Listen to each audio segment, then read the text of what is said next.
నమస్తే. ఇన్నాళ్ళు నన్ను సపోర్ట్ చేస్తూ, ఎంకరేజ్ చేస్తూ మీ ప్రేమని నాకు అందిస్తున్న ప్రతి ఒక్కరికి కృతజ్ఞతలు. అలాగే ఈ వీడియో కూడా ఖచ్చితంగా మీకు ఉపయోగపడుతుంది. లైక్, షేర్ అండ్ సబ్స్క్రైబ్ చేసి మీ సపోర్ట్‌ని నాకు అందించండి. అలాగే ఈ వీడియో పట్ల మీకున్న అభిప్రాయాన్ని కామెంట్ సెక్షన్‌లో కామెంట్ చేసి తెలియజేయండి. ఇప్పుడు వీడియోని చూద్దాం. నేను మీ జయశంకర్ సిస్ట్ల. మన పిల్లలకి పుట్టిన తేదీని అనుసరించి బలమైన సంఖ్యాబలంలో పేరు పెడదాం. సమాజానికి దేశానికి బలమైన పౌరులనిద్దాం. ఏ ఇంట్లో కూడా అర్ధాయుష్ మరణాలు లేకుండా చేద్దాం. నమస్తే. Welcome to our channel. నేను పద్మిని. ప్రస్తుతం పాటు ప్రముఖ ఆధ్యాత్మికవేత్త, ఆస్ట్రోన్యూమరాలజిస్ట్, వేదిక్ వాస్తు స్పెషలిస్ట్, శ్రీ విద్య మరియు హనుమత్ ఉపాసకులు బ్రహ్మశ్రీ డాక్టర్ శివయోగి సిస్లా జయశంకర్ గారు మనతో పాటు ఉన్నారు. మాట్లాడదాం. నమస్కారం అండి. మా ఆయుష్మతి భవ. ఎలా ఉన్నారు సార్? బాగున్నానమ్మా. క్రోధినామ సంవత్సరం ఎలా మొదలైంది మీకు? అంతా బాగుంది. అందరూ బాగుండాలి. అంతా మంచే జరుగుతుంది, అంతా శుభమే జరుగుతుంది అనే ఆలోచనతోనే ఉండాలి మనం. తప్పకుండా తప్పకుండా. Right sir. సార్, ఆరోగ్యం అంతా బాగుండాలి అని అంటే ముందు బాగుండాల్సింది ఆరోగ్యం కదా. ఆరోగ్యం బాగుంటే ఇంకా డెఫినెట్ గా అన్ని ఖచ్చితంగా బాగుంటాయి. మానసిక ఆరోగ్యం కావచ్చు, శారీరక ఆరోగ్యం కావచ్చు. ఈ రెండు కనుక బాగుంటే మనిషి డెఫినెట్ గా ఏదైనా సాధించవచ్చు. కాకపోతే అన్ని ఉండి కూడా ఏమీ లేనట్టుగా భావించే వాళ్ళని ఇంకెలా ఏం చెప్పాలో తెలియనటువంటి పరిస్థితి. అది ఒక మానసిక దౌర్బల్యమే. కానీ ఈ ఆరోగ్యం మొండి సమస్యలు చాలా బాధ పెడుతూ ఉంటాయి. ఏమండి ఏం చేయాలో తెలియట్లేదు అని వచ్చేటటువంటి కాల్స్ కి అయ్యో ఎలాగా ఎండ్ ఆఫ్ ది డే సూర్యుడు అని చెప్తాం, కానీ చాలా చాలా జటిలంగా ఉందండి, ఏం చేయాలో తెలియదు అనే వాటికి మీ సమాధానం సార్? ఆరోగ్యమే మహాభాగ్యం. ఇది ఎవరికైనా సరే ఆరోగ్యమే మహాభాగ్యం. ఎంతటి సంపాదనా పరులైనా, ఎంతటి సంపన్నులైనా, ఐశ్వర్యవంతులైనా ఆరోగ్యం లేకపోతే ఉన్న సంపద వ్యర్థం. ఆరోగ్యం భాస్కరాదిచ్చేతంట. సో ఎవరికైతే దీర్ఘకాలిక సమస్యలు ఉన్నాయో, ఎవరికైతే అనారోగ్య సమస్యలు ఉన్నాయో, వాళ్ళు ఫస్ట్ జాతకాన్ని చూపించుకొని ఒకసారి రవి వాళ్ళకి ఏ స్థానంలో ఉన్నారో చూసుకొని దానికి మనం చేసుకోవాల్సిన పరిహారాలు జాతకరీత్యా. ఏమంటే ఒక్కటండి, ఈ రోజుల్లో ఒక్కసారి జాతక పరిశీలన చేయించుకోవడం అనేది తప్పనిసరిగా ప్రతి వాళ్ళకి అవసరం. దాని ప్రకారం మనం నడుచుకోవాలి తప్ప ఏదో ఫ్లూక్గా ఏదో ఒక వీడియో చూసాము, వాళ్ళు ఏదో చెప్పింది విన్నాము, వీళ్ళు ఏదో చెప్పింది చేసాము, వర్కౌట్ అయ్యే అది అట్లా కాదు. మన జాతకం మనం చూపించుకోవాలి. మనం మన నక్షత్రం ఏంటి, మన రాశి ఏంటి, మనకి ఏ గ్రహస్థితి నడుస్తుంది, గ్రహాలన్నీ మనకి ఏ స్థానంలో ఉన్నాయి, ఎలాంటి ఫలితాలను ఇస్తున్నాయి చూసుకొని తగు సలహాలు తీసుకొని ముందుకు వెళ్ళడం అనేది ఉత్తమమైన పని.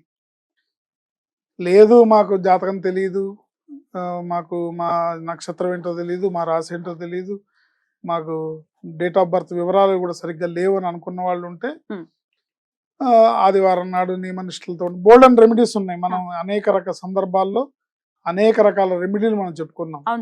ఆదివారం నాడు, ముఖ్యంగా ఆదివారం నాడు నియమనిష్టలతో క్రమశిక్షణతో మెలగటం అనేది మీకు బోల్డ్ అంత ఆరోగ్యాన్ని,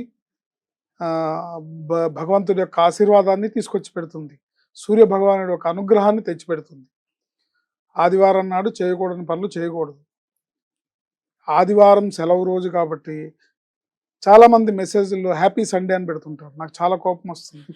హ్యాపీ సండే కాదు, ఇది హోలీ సండే, పవిత్రమైన సండే. ఈ పవిత్రమైన సండేని మన నియమనిష్టలతో ఉండి ఆహార వ్యవహారాలు, అంటే ఏమైపోతుందంటే బ్రిటిష్ వాడు వదిలేసి వెళ్ళిన అలవాటు ఆదివారం సెలవు దినం అవటం వల్ల, సో వారం రోజులు పనిచేసిన ఉద్యోగస్తులు కానివ్వండి, వ్యాపారస్తులు కానివ్వండి, ఈ దొరికే ఒక్క రోజుని సరదాగా స్పెండ్ చేయాలని పార్టీస్ చేసుకోవడము, రకరకాల నాన్ వెజ్ ఆహారాలను తీసుకోవడము, ఇవన్నీ జరుగుతుంటాయి. చాలా పొల్యూట్ చేశారు సార్, చాలా పొల్యూట్ జరుగుతుంది. సో మనం ఇప్పటికైనా మేల్కొని ఇది తప్పు అని మనం తెలుసుకోవాలి. తెలుసుకొని ఆదివారం నాడు తగు నియమనిష్టలతో ఉండి కాస్త భగవద్ధ్యానం చేసుకొని ఆహార వ్యవహారాల్లో శుచి శుభ్రతని పాటిస్తూ సూర్యుడికి అర్ఘ్యప్రదానం ఇవ్వటం, సూర్యుడిని ప్రార్థించడం, అట్లాగే కాస్త ఏదన్నా వీలుంటే సూర్య మంత్రాన్ని జపించుకోవడం, ఇలాంటివన్నీ కూడా. తర్వాత ఆదిత్య హృదయం పారాయణ, ఇలాంటి రెమెడీస్ మనం చాలా చెప్పుకున్నాం. ఇంకా కొంచెం పైకి వెళ్తే అరుణం పారాయణ అని ఉంటుంది. అరుణ పారాయణ కూడా చాలా విశేషమైన ఫలితాన్ని ఇస్తుంది అనారోగ్య సమస్యలు. అయితే కొన్ని దీర్ఘకాలిక అనారోగ్య సమస్యలు ఉంటాయి. వీటిల్లో మన లైఫ్ స్టైల్లో మార్పు రావాలి. మన లైఫ్ స్టైల్, మన రోజు నీళ్ళు ఎన్ని తాగుతున్నాము, ఆహారం ఎలా తీసుకుంటున్నాము, ఏ టైమింగ్స్లో తీసుకుంటున్నాము, ఏ టైంలో పడితే అవి ఏవి పడితే అవి.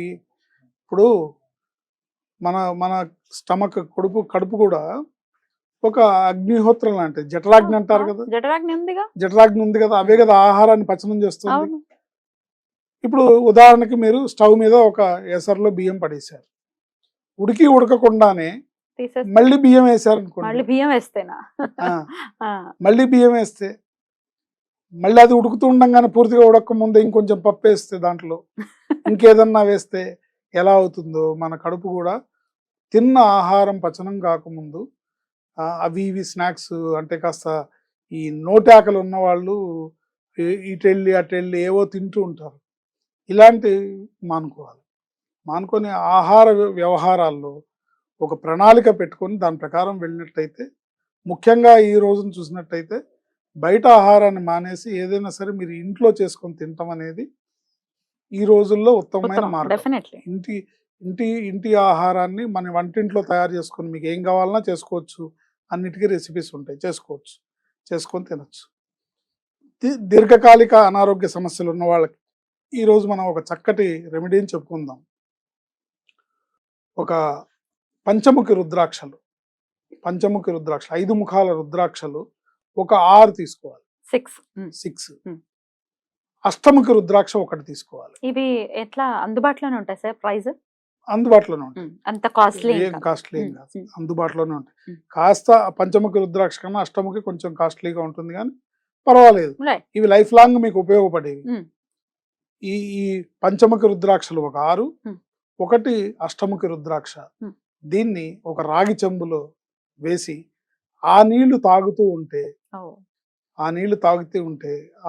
ఆ రుద్రాక్ష జలం మీ శరీరం మొత్తాన్ని క్లెన్జింగ్ చేస్తుంది, చక్కటి రక్తశుద్ధి అవుతుంది, చక్కటి ఆక్సిజన్ అందిస్తుంది, చక్కటి అనారోగ్యం అంటే లోపల ఉన్న మలినాలన్నీ, లోపల ఉన్న అన్నీ కూడా బయటికి, వ్యర్థాలన్నీ బయటికి పోయి రక్తం శుద్ధి అయ్యి మంచి ఆరోగ్యానికి దారితీసే అవకాశం ఉంటుంది. ఇవి దీర్ఘకాలిక, అంటే ఇప్పుడు మీరేదో బాగా బాధపడుతున్నారు ఇమీడియట్లీ దీనివల్ల రిలీఫ్ వస్తుంది అనేది కాదు. దీన్ని చేస్తూ ఉండటం వల్ల దీర్ఘకాలికంగా శరీరంలో ఉన్న మలినాలన్నీ తొలగింపబడి లేదా టాక్సిన్స్ అన్నీ కూడా పోయి ఎలిమినేట్ అయ్యి ఆరోగ్యం సిద్ధిస్తుంది, చక్కటి ఆరోగ్యాన్ని మనం పొందగలుగుతాం. ఇలా కంటిన్యూగా అంటే ఒక వయసు వచ్చిన తర్వాత కాస్త ఆ ప్రాబ్లం ఈ ప్రాబ్లం ఉంది అని అనుకున్నప్పుడు, శరీరంలో రోగనిరోధక శక్తి తగ్గుతోంది అనుకున్నప్పుడు ఈ పరిహారాన్ని చేయడం చాలా విశేషమైన ఆరోగ్యాన్ని ప్రసాదిస్తుంది. ఖచ్చితంగా. మీరు ఇందాక అన్నట్టుగా ఒక వయసు వచ్చిన తర్వాత రకరకాల యాడ్-ఆన్స్ ఉంటాయి. అది షుగర్, బీపీలో అవ్వచ్చు, మోకాళ్ళ నొప్పులు అవ్వచ్చు, ఇక రకరకాల ఒబేసిటీ అవ్వచ్చు. వీటన్నిటిని కూడా చెక్ పెడుతుందని అనుకోవచ్చా ఇప్పుడు మీరు చెప్పిన ఈ రెమెడీ?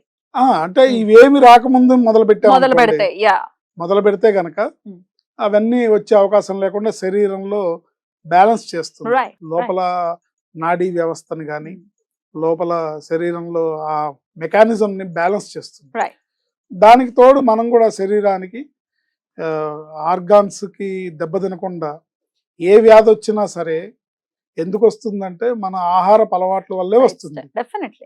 ఆ ఆహారం ఇప్పుడు ఇవాళ రేపు ఎట్లా అయిపోయింది, రాత్రిపూట భోజనం అంటే 11-12కి తింటాం, మిడ్ నైట్ బిర్యానీలు తింటాం, ఏంటి అర్ధరాత్రి అపరాత్రి వరకు తెప్పించుకొని పార్టీలు చేసుకుంటూ తినడము, వీటన్నిటి వల్ల కూడా చాలా డ్యామేజ్ అవుతుంది ఆరోగ్యం.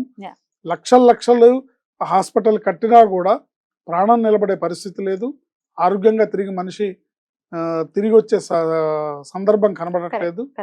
కాబట్టి మనం కాపాడుకోవాలి, ఎవరో వచ్చి కాపాడరు, మనమే కాపాడుకోవాలి.